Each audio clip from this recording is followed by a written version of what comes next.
यूसुफ जब मर गया तो मिस्र इसराइलियों के लिए वैसा ना रहा जैसा मिस्र की यूसुफ की ज़िंदगी में मिस्र उनके लिए बाबरकत था।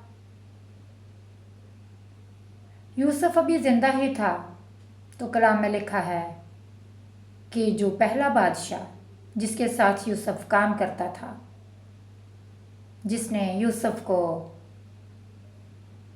प्रधानमंत्री बना दिया, जिसने यूसुफ को बड़ा वज़ीर आज़म बना दिया, जिसने मिस्र का सारे इंतज़ामात उसके हाथ में दे दिए, जब वो फ़िरौन मर गया तो उसकी जगह एक दूसरा बादशाह आया और कलाम में लिखा है कि वो उसे यूसुफ को ना जानता था और उस बादशाह ने उसे जानने की कोशिश भी ना की। मैंने इस बात से ये बात सीखी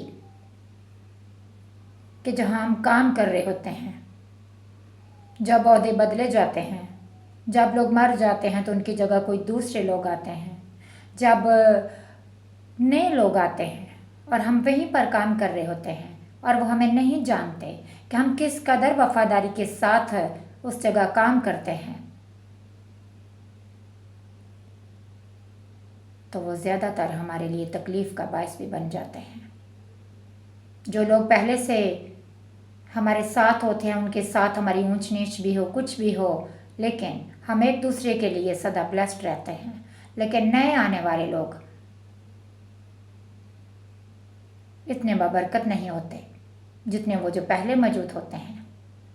जब लोग छोड़कर चले जाते हैं और उनकी जगह नए लोग आते हैं तो हम अपनी ज़िंदगी में नए तजर्बात करते हैं। हमें नए सिरे से एक किस्म का उनके साथ उनके मजाज को समझने की हमें ज़रूरत पड़ती है।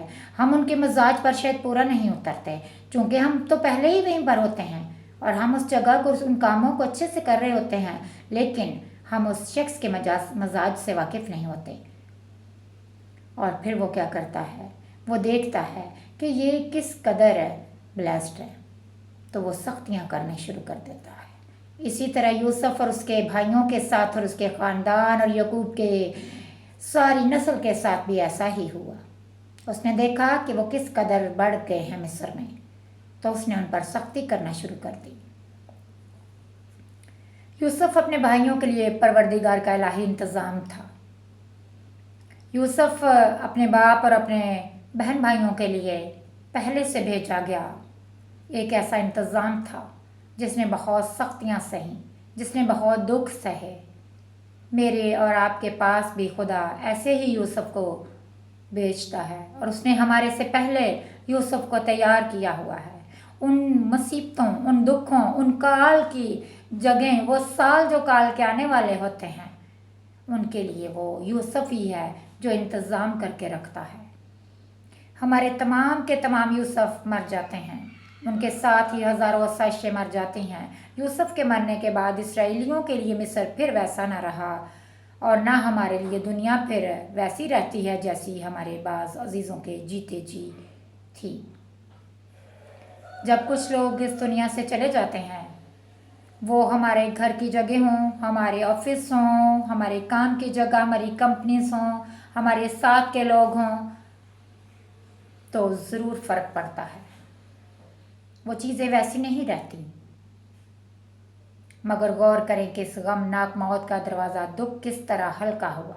उनसे एक वादा किया गया कि ज़िंदा खुदा यकीनन तुम्हें याद करेगा, यकीनन खुदा याद करेगा, वो तुम्हें छोड़ेगा नहीं, तुम्हारे पास आएगा। यहोवा की तरफ से मुलाकात कैसी बड़ी मेहरबानी है, कैसी ज़बरदस्त तसल्ली है। गोया आसमान ज़मीन पर आ गया। जब खुदावंद खुद ज़मीन पर आ जाता है हमारे पास मुलाकात के लिए, जब हम उसे पुकारते हैं, हमें याद करता है, तो वो हमारे पास भी चला आता है। वो अपने आसमानों को झुका कर नीचे उतर आता है। ऐ खुदावंद, अगरचे हम इस लायक नहीं कि तू हमारी छत के नीचे आए, तो भी आज हमसे मुलाकात कर। मैं और आप खुदावंद को आज अपने लिए पुकारें कि ऐ खुदावंद, हम इस लायक नहीं हैं कि तू हमारी छत के नीचे आए, क्योंकि हम इंसान हैं और तू जानता है कि गलतियाँ खताएं हमसे होती हैं और तेरी आंखें इतनी पाक हैं जो गुनाह को देख नहीं सकती। खुदावंद तू पाक है, लेकिन फिर भी हम चाहते हैं कि तू हमारी छत के नीचे आए, तू आज हमारी मुलाकात के लिए आए। खुदावन तू आज हमारे पास आ, ताकि हम अपनी उन मुश्किलात से बाहर आ जाएं। खुदावन जो शर्मिंदगियाँ किसी भी वजह से हैं, शायद आज हमारा बहन भाई कोई ऐसा है जिसके पास औलाद जैसी नेमत नहीं है, और खुदावन वो किस कदर शर्मिंदगी के साथ ज़िंदगी बसर कर रहा है, क्योंकि ये ब्लेसिंग उसके पास नहीं है और लोग उसे मुख्तलिफ बातें खुदावन करके उसे ज़ख्मी कर रहे हैं। वो लोगों के सामने नहीं जाते, क्योंकि लोग उनसे सवाल पूछते हैं कि तुम्हारी शादी को तो इतना वक्त हो गया, इतने साल गुजर गए और तुम्हें अभी तुम्हारे पास बच्चा नहीं है। आए खुदावंद आज तू ऐसे लोगों के पास आ, उनसे मुलाकात कर और उन्हें बेबी की ब्लेसिंग दे खुदावंद, क्योंकि तू ही है जो पेट का फल तेरी तरफ से अजर है और तू ही देता है, औलाद तेरी तरफ से मिरास है।